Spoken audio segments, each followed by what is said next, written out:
Hi. Hello. Hi, I'm Aubrey. Welcome to... Oh, this mic is not close enough. Hi, I'm Aubrey. Welcome to Public Display of Connection. It's a podcast about poetry and human connection, and how those all go together is normally I have somebody on and they share their favorite poem, and then we talk about why it's meaningful to them. So I thought it would be a great idea for me to do that as well, even though it is my least favorite thing, sitting in an empty room talking to the abyss of a camera lens. But you know what, I'm gonna stretch myself, and we're gonna get comfortable with doing things that make us uncomfortable but that are good for us. So I am going to share today a love poem. One of my favorite poets is Pablo Neruda, and his poems always kind of invoke this just like delicious sense of indulgence and love and romance. And he has stuff that isn't romantic, but I think what he's known for is his romance love poems. And yeah, they're just like decadent. Not really, they're like not cliche. They're like a little bit rugged. And I love that they just like take you in and make you feel that like just like all the sensuousness of being in love, and kind of the giving of yourself over in your body and your mind and your heart to someone else. And I've been, this little book I've been reading with my lover, back and forth. We'll read like before dinner. We'll do, like, cause they're little shorties. We'll like read a poem before dinner, and it's just like a nice little thing that we do for each other. Because you know what, the world needs more romance, especially this goddamn city. Los Angeles is not known for its romance. It's imported like everything else. And it goes. I have to get in the right mood. Like sometimes I feel like to read a poem, it is kind of like a meditation. It is like a possession of your mind, that you have to kind of like let it possess you. And sometimes it's, when reading aloud, when you're being silly and then you go into like more serious poem, it can be like, burp, burp, burp, burp, burp, and then and then it's like, all night I have slept with you. So I like to hone it in. Oh my God, my voice. Sorry. Romance. Okay. I'm going to invoke my lover as I read this poem, or maybe lovers. You don't know what I do on my time off. What? Night on the Island by Pablo Neruda. All night I have slept with you next to the sea on the island. Wild and sweet you were between pleasure and sleep, between fire and water. Perhaps very late our dreams joined at the top or at the bottom, up above like branches moved by a common wind, down below like red roots that touch. Perhaps your dream drifted from mine, and the dark sea was seeking me as before, when you did not yet exist, when without sighting you, I sailed by your side, and your eyes sought what now? Bread, wine, love, and anger I heap upon you, because you are the cup that was waiting for the gifts of my life. I have slept with you all night long, while the dark earth spins, with the living and the dead, and on waking suddenly, in the midst of the shadow, my arm encircled your waist. Neither night nor sleep could separate us.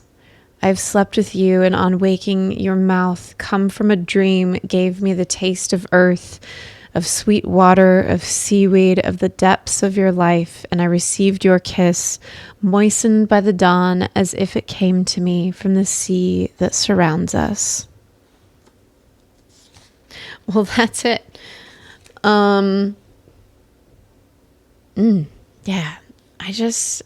I love how everything is like this, just, it constantly feels like a pouring out, like a release and a declaration of this firm passion. And I love his stuff. I love the shit out of it. I might even read another one. And you're welcome. Romance, it's the best. Okay. Oh, I like this one. Oh no, my book is ripping. Oh. It's a bad omen. Okay, this one's called Your Laughter, also by Pablo Neruda. Take bread away from me if you wish. Take air, but do not take me from your laughter. Do not take away the rose, the lance flower that you pluck, the water that suddenly bursts forth in your joy, the sudden wave of silver born in you. My struggle is harsh, and I come back with eyes tired at times from having seen the unchanging earth. But when your laughter enters, it rises to the sky seeking me, and it opens for me all the doors of life.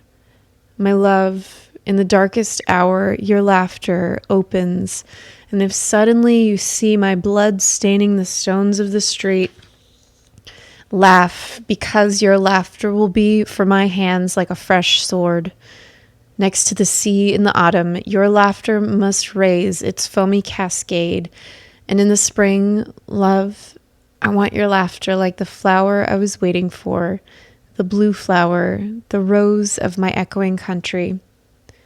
Laugh at night, at the day, at the moon. Laugh at the twisted streets of the island. Laugh at this clumsy boy who loves you. But when I open my eyes and close them, when my steps go, when my steps return, deny me bread, air, light, spring, but never your laughter, for I would die. Feelings. It makes me emotional, and I'm not a crier. But there's something so beautiful about the way that he writes, and I love it. And I've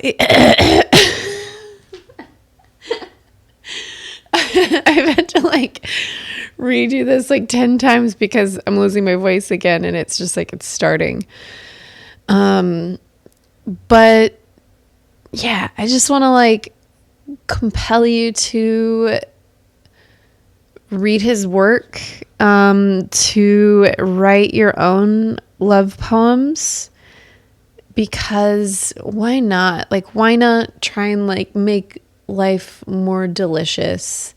Why not inject some goodness and tastiness into the world? And if you don't have a lover, if you don't have anybody to write for, write one for yourself. This is a really cool practice that I encourage a lot of people to do. And you have to write it as though you're writing it for someone you love, and it really causes you to think about yourself differently, and to love yourself, and to write in a way that's not you're gonna do better someday, or you did this but that's okay, where that you wouldn't write a love poem to somebody that way. If it was a romantic thing, it would be if you got that, you'd be thanks, you're saying I need improvement, ugh.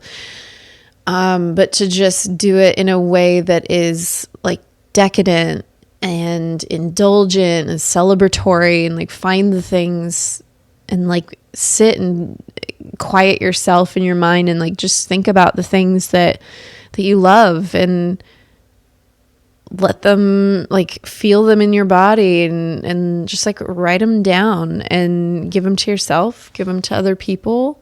I have a poem called A Love Poem for Aubrey, and Where's my phone? I was going to read that. Shit. Hang on. Okay, so this is one that I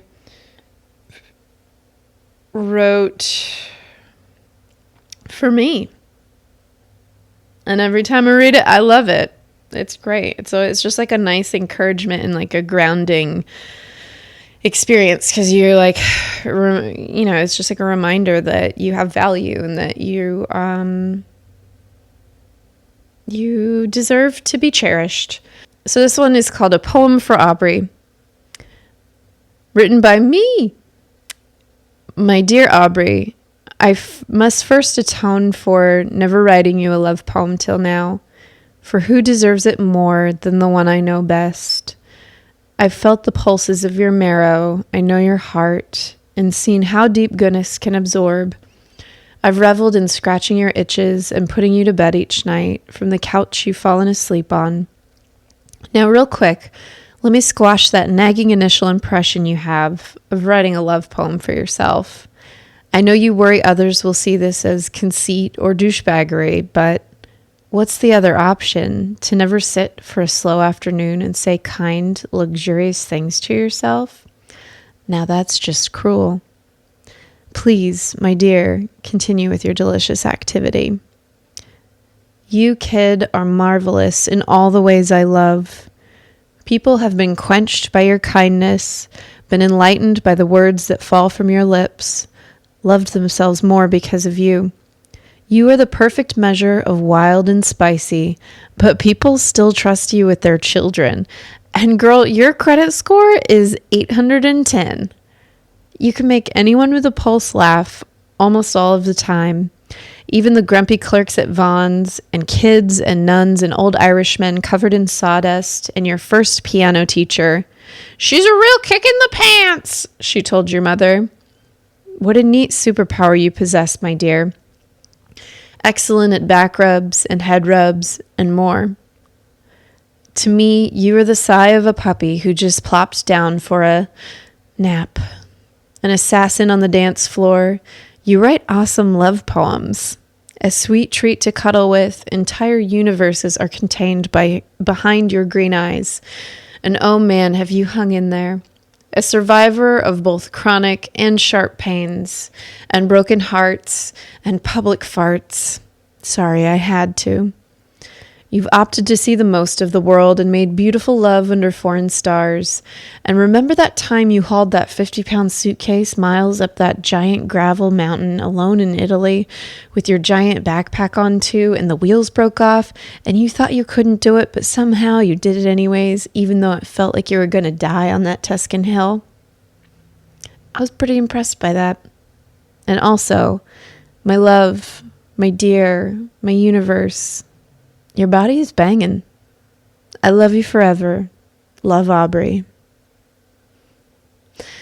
Yeah, go write a love poem for yourself or for someone else today, even if it's just a couple of lines. Think about how it will impact whoever receives it. Heck, write a poem for me. Leave it in the comments. I don't know, like, just express yourself, feel things, do things, love each other. Huzzah! I don't know how to wrap this up. It's hard doing things by yourself. But yeah, tune into the podcast. Public Display of Connection is on YouTube or Spotify. You can watch it in video form. You can just listen to it if you don't want to look at our ugly mugs. But yeah, support it. It's injecting goodness into the world, I hope. Go like it, subscribe it, comment, share it with your friends, or don't.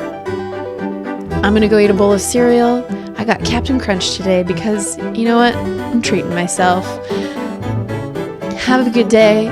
Love you. Bye-bye.